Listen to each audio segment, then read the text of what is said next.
Hi, welcome to the Signal Path. In this episode, I have another product repair for you guys.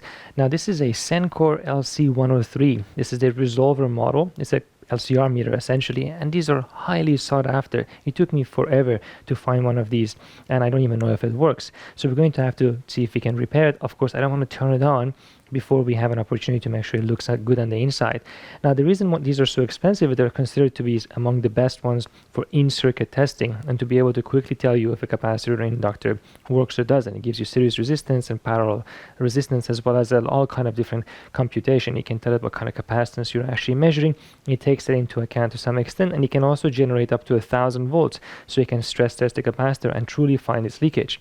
Now, if you do end up being able to get it up and running and repair it, I do want to check it against some of the best LCR meters in the world that you can buy right now, but particularly I want to test it against the Keysight E4980A, which I've done a review on the channel before for. So let's go ahead and jump in and see what it looks like on the inside. So here's what's inside of the instrument. Now, the instrument is broken into two boards, the analog mixed signal board and the power supply board, which is on the other side. Now, it's really dirty on this side. Yep, definitely needs to be cleaned. And by looking online, I actually found a firmware version that's a little bit newer than what's in here. This looks like this is version 46, and I think version 48 is available. And this looks like a UV erasable EPROM, so we should be able to remove that, back it up, of course, and then erase it and see if we can upgrade to the latest firmware. Why not, since we're already in here? Now, the front-end circuitry over here has a very large resistor here, most likely for discharging capacitors. There are a couple of relays in there which probably switch in and out depending on what you're measuring, discharging, and what kind of signals they're putting on top of the capacitor or the inductor. Looks to be in reasonably good shape. Now we slip it the other side. There you go. It's actually very light, weighs very little. There's not much in here.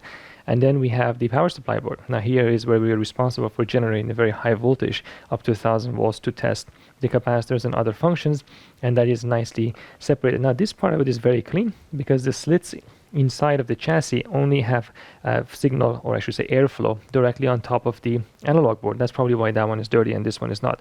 Although I do see something in here which I do not like. There seems to be, looks like almost like water damage of some kind, some liquid damage. So we have to be careful here. I'm going to clean this up and see if there is any other damage that's left over there. There's a door in here. There's a battery option for this one. You can put a lead acid battery in here so it can be portable. Maybe we can switch that into a LiPo replacement of some kind. Well, it looks pretty nice actually. It's nice and compact. So one step at a time. First, let's clean it up to make sure everything is okay. And while I'm cleaning the board, let's go ahead and get the firmware off the chip that's in there. So the part is AM27C010. It's quite common. And here it is. I already read the buffer. Lots and lots of stuff here. This is, of course, the main program that runs when you turn the instrument on. So it's important to get the latest version. So I'm going to save this. I'm going to then erase it. Okay, well, the IC received a nice tan in here for about 20 minutes. I think it's blank now. We can program it with the latest firmware, and I found version 52. There's apparently somewhere a higher version that someone has in an instrument. I asked them to see if they could share it with me online, but for the time being, 52 is the highest one we have. And just making sure that the power adapter is also okay. There's nothing special about this, and this is just a full bridge rectifier and some filtering. There is absolutely no regulation in here at all. This just forwards everything onto the instrument itself. 17-volt power supply, looks okay. Cap looks okay, I measured it. It turns out to be fine. I think we're finally ready to power the unit on. So the instrument cleaned up quite nicely. I got rid of all the dust and all the debris that was there, and I checked everything under the microscope. I think it looks fairly good. The new firmware is also installed. Now, this instrument measures inductors and capacitors in several ways. It measures them both at DC by looking at the slope, as well as measuring them at AC, looking for ringing and other effects in inductors, and checks their health of the inductor. There are actually a couple of patents that they have filed on things like dielectric absorption and ringing of transformers and so on, which are worth looking at. So it's not surprising to find some aspects of this circuitry which has to have ADCs and DACs. In fact, we find a 12-bit 10 megasample per second ADC here and an arbitrary waveform generator DAC over here, both made by analog devices, which work together to do some of these functions. There are also a whole bunch of programmable bus expanders working with this Xilinx chip over here in order to control all the peripherals, as there's a lot of things to do over a fairly small footprint here, a lot of IOs to control. And the rest of the relays and other things that you see here are just to control charging, discharging, and switching back and forth between different functions. We will see that once we turn it on. Okay, let's give it a try. So we go, looks good. There you go. It briefly flashed the correct firmware, so I think it did install the right firmware. It seems to be ready to go. So first do an open short test. I think you press this, it's going to do an open. It's measuring, done. Okay, so it's just basically calibrating these two as when they're not connected. And now we can short them. Let's short them through some lead of a capacitor, which is most close to how it will be used. Here we go. Let's do now a short compensation. And done. Okay, seems like it's pretty good so far. All right, let's give it a try. So this is a capacitor I have here. It's a reasonably good one, 400 volts, 100 microfarad. So let's enter that information in here. So this is an aluminum electrolytic. Okay, 400 volts. We can enter 100 microfarad, I suppose. I guess this is for pass and failed condition. 100 microfarads and 400 volts, and it's going to then test it at 400 volts for the leakage.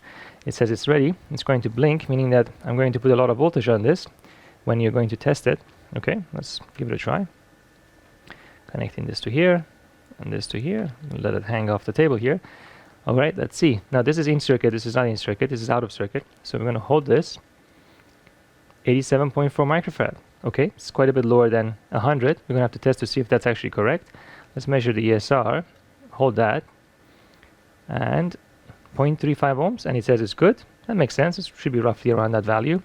We can try the dielectric absorption. And the dielectric absorption is the property of capacitors, particularly the ones with the wet dielectric. It happens more often, where they act like a battery, meaning that you cannot fully discharge them. They store some energy inside the dielectric, and when you short them and then when you leave them open, the voltage keeps building back on the capacitor. It can be a problem in some situations. So let's try and hold this. Oops, I didn't want to do that. Here we go. It's thinking 5%, pretty good. So the electric absorption is only 5%. Okay, we'll let it go. Goes back, not bad. Let's try the leakage. Now it's going to put 400 volts on it during this test. Okay, so far so good. Good. It says that it is 394 kilo ohm. That sounds about right as well. So it's a fairly good capacitor, as we were expecting. It just went up higher, 1.48 mega ohm. So it seems like it's working. Well, let's compare that. You just see just discharged it. So it's nice. So when you do this, it first charges it, of course, to 400 volts. And then it measures, tells you if it's good or not. And then when you let it go, it discharges it, which is very important, especially if it's been charged to 400 volts. So let's go ahead and use the Keysight E4980A to measure this capacitance. Now this is a very sophisticated instrument capable of a lot of different kinds of measurements, but we just want to get an idea of the series resistance as well as the capacitance. I'm going to be using the Kelvin clips over here to make the same measurement. Let's make that measurement at 1 kilohertz and see what it tells us. There we go, connecting it up. There it is. And what do we have? 84.7 microfarad, 0.3 ohms of resistance, which is fairly close to what the Sencore was telling us. Now if I change the operational frequency here to 100, we get 87 microfarad, which is again quite close to what Sencore was telling us.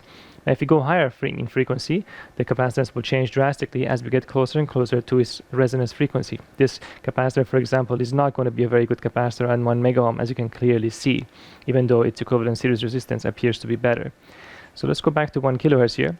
Now this doesn't tell us anything about the leakage of the capacitor. The really nice thing about the LC103 that I was just using is that because it can put that up to 1000 volts, and it can truly measure the leakage at the operation voltage of the capacitor itself. Now this particular instrument can go up to 40 volts only in terms of DC, but it does have a very accurate DC current measurement. You can see that at the very bottom here, I've already set it to 40 volts. Let's turn the DC bias on.